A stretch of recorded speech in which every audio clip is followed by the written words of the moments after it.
Hello everyone and welcome to today's video. Today we have some important election news for 2026 where Democratic Senator from the state of Colorado, Michael Bennet, is officially launching a campaign to be governor of Colorado in the 2026 governor election in the state. Senator Michael Bennet officially launched his bid for Colorado governor on Friday, making him the frontrunner to succeed term-limited Democratic Governor Jared Polis in the Democratic state. Bennett, who has represented the state in the Senate since 2009, touted his work at the federal level to expand the child tax credit, cut costs of prescription drugs, and protect large swaths of Colorado's public lands in his campaign announcement. The longtime senator had grown increasingly frustrated with Washington politics, telling Politico last month that the answer to that over the next decade is likely to come from the states as it is from Washington. He echoed that sentiment in his campaign launch video, in which he bashed President Trump for taking a wrecking ball to our economy and democracy. The best solutions to these challenges will not come from the broken politics practiced in Washington, Bennett said, but instead from the state level. The gubernatorial hopeful has already received multiple endorsements from Democrats in his home state, including his fellow Senator John Hickenlooper, a former governor who offered his wholehearted endorsement Friday morning, and Representative Joe Neguse, who lauded Bennett's track record of service to the state, called him a visionary public servant.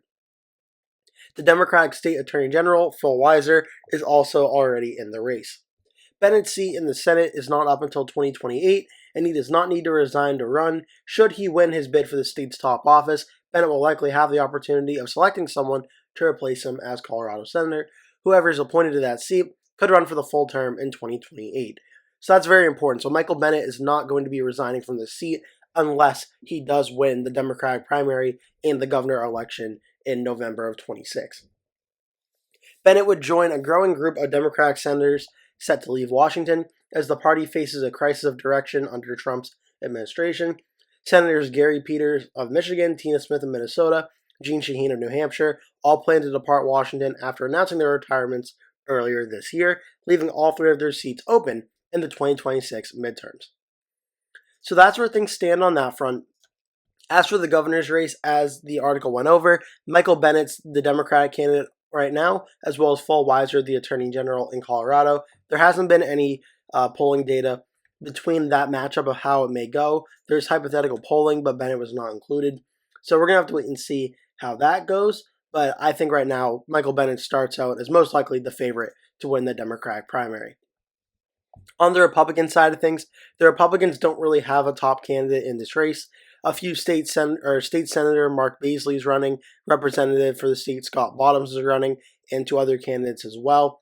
Publicly expressed interest, Barbara Kirkmeyer, another state senator, and Greg Lopez and Paul Lundeen are potential candidates, but the Republicans really don't have a strong recruit for this race, and in large part, the Cook Political Report and Inside Elections both have it listed as solid Democrat.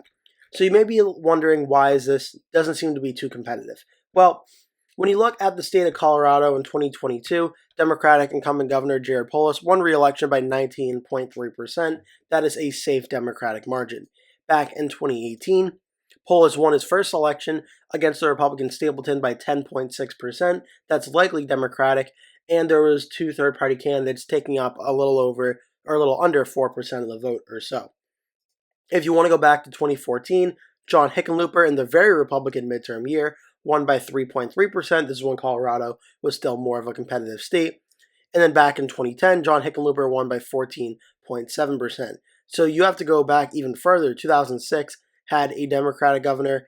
2002 was the last time the state had a Republican governor. So Colorado, the governor level, has been a very reliable Democratic state for some time. The Senate level has been a similar story. 2022, Michael Bennet was reelected by 14.6%, nearly breaking 15%, being safe Democratic. Back in 2020, John Hickenlooper won against Republican incumbent Senator Cory Gardner by 9.3%. This has been the more competitive Senate race we've seen in Colorado in a while now. In 2016, Bennet won by 5.7%. And back in 2014, the last time it went red at the Senate level, Cory Gardner won by 1.9%, 48.2%. to Udall's 46.26 in 2014, which was a very good Republican night. At the presidential level, we've seen Colorado move to the left a lot in the last few years. Harris won the state over Trump by 11 points in 2024. Back in 2020, Biden won it by 13.5 points. 2016, we saw Clinton win it by 4.9. 2012, we saw Obama beat Romney by 5.4. 2008, we saw McCain win it by 9. And 2004 was the last time it went Republican for Bush, plus 4.7. Colorado has been one of the states in the United States that's moved the most Democratic in the last 20 years or so. It's been one of the most fast-growing states to the Democratic Party, even more so than the state of Virginia, which also moved to the Democrats a lot since the early 2000s. Colorado's probably been the most Democratic state in the entire country in terms of trends and directions. So as this means for the 2026 governor's map, right now my early prediction would be I do have Michael Bennet winning the Democratic primary. I think he has the name recognition of being the incumbent U.S. Senator, and I think when you're factoring in things for like candidate quality, having a proven track record of electoral success is very important, especially in races for governor, and I think Bennet will have that added boost. And without a clear, strong Republican challenger, I think right now it becomes Bennet versus whoever wins that Republican primary, and I think Bennet would win the Colorado's governor's race in a solid Democratic margin, which means I have him winning it by more than 15 points. I think Colorado, as I mentioned, has continued to trend to the Democratic side, and I don't see any reason why that would change now. But I'm interested to hear what you have to say. Leave a comment below, tell me your thoughts. Thank you so much for watching. Please remember to give the video a like. Also, please remember to click subscribe as I post 2 new videos every single day at 3 and 5 p.m. that you're not going to want to miss. Thank you so much for watching, and I hope to see you in the next video.